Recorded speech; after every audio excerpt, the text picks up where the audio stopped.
Là où je pense que c'est une bonne pioche pour Monaco, avant de parler de tactique et de football et quoi que ce soit, c'est que j'étais au match de Ligue des Champions entre Bruges et Monaco. Et j'avais trouvé Monaco complètement lymphatique, sans énergie. Et Pocognoli est quelqu'un qui est capable d'insuffler de l'énergie dans cette équipe, déjà en tant que joueur, que ce soit au Standard de Liège ou à Brighton en Angleterre. C'était quelqu'un qui avait beaucoup de fougue, beaucoup de hargne, beaucoup de combativité. Et ça, déjà, je pense que rien que ça pourra faire du bien à Monaco, qui m'avait paru très très plat quand ils étaient venus en Belgique il y a 2-3 semaines maintenant. Mais c'est quel type dans des coupures internationales, normalement, les entraîneurs se font virer.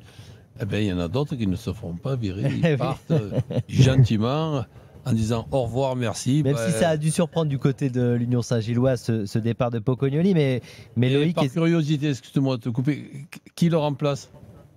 On ne sait pas encore. On ne sait pas encore. C'est-à-dire que c'est Rick Demille qui a été cité, l'entraîneur de Charleroi. Non, c'est pas un buteur. Je pense pas. C'est Rick Demille, l'entraîneur de Charleroi, qui a été cité, mais Charleroi ne veut absolument pas le laisser partir parce qu'il est au cœur du nouveau projet du club. Ouais. Et Charleroi comptait demander jusqu'à plusieurs millions d'euros pour le laisser partir à l'Union. Donc c'est assez probable que l'Union change de cible parce que l'Union n'est pas réputée, en tout cas pour ses entraîneurs, à dépenser énormément et même en parlant de salaire. Et je pense que c'est aussi pour ça que Pocognoli est parti, je vais dire, si facilement. Parce que forcément, bon, je ne connais pas les chiffres et je ne connais pas du tout les détails des contrats, mais je ne serais pas étonné qu'il multiplie ses émoluments par un certain multiple. Et puis voilà, quoi, il va évoluer en Ligue 1. On parlait d'1 million pour racheter le contrat de Pocognoli à l'Union Saint-Gilloise, hein, Loïc. Donc, bon, ouais, mais c'est pas son salaire, mais c'est pour le club. Non, ouais. Mais plutôt en termes de salaire, son salaire, en fait l'Union, et c'est déjà arrivé par le passé, maintenant c'est la première fois que ça leur arrive pendant une saison, mais l'Union vient de changer du coup 4 fois de coach en 4 ans, et c'est toujours des coachs qui sont partis ailleurs, un petit peu où on s'y attendait pas. Parce que ça fonctionne, voilà. Parce que ça fonctionne. Un mot quand même avant de te laisser, Loïc, sur le style Pocognoli. Tu as parlé un petit peu du profil de l'entraîneur, mais c'est quoi son style? Monaco va jouer comment?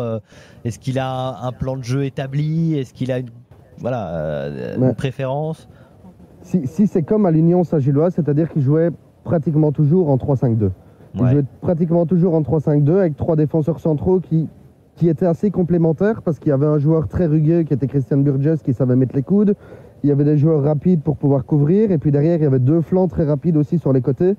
Un milieu de terrain où pareil il essaye de chercher des combinaisons et puis 2 attaquants qui se sont révélés à chaque fois être les nouvelles promesses du championnat. Donc en fait c'était une équipe assez complète. Et d'ailleurs, on le voit assez bien dans les stats de l'Union en début de saison. C'est la meilleure attaque et la meilleure défense, je pense. Donc voilà, il prestait très très bien. C'est quelqu'un qui aime amener du beau football, qui essaye de développer une sorte de football total. Maintenant, il parvenait à le faire en Belgique avec un noyau qui était quand même très qualitatif pour le championnat. On verra s'il arrive à le faire à Monaco, où de ce que j'ai cru comprendre, l'effectif n'était pas si bien calibré que ça. Donc à voir, ce sera intéressant en tout cas ici de le suivre. Après c'est clair que son départ est vécu comme une trahison à l'Union. Ah oui, carrément, ouais. Il part en pleine trêve internationale alors qu'ils sont premiers, alors que c'était pas prévu. Il avait encore 9 mois de contrat.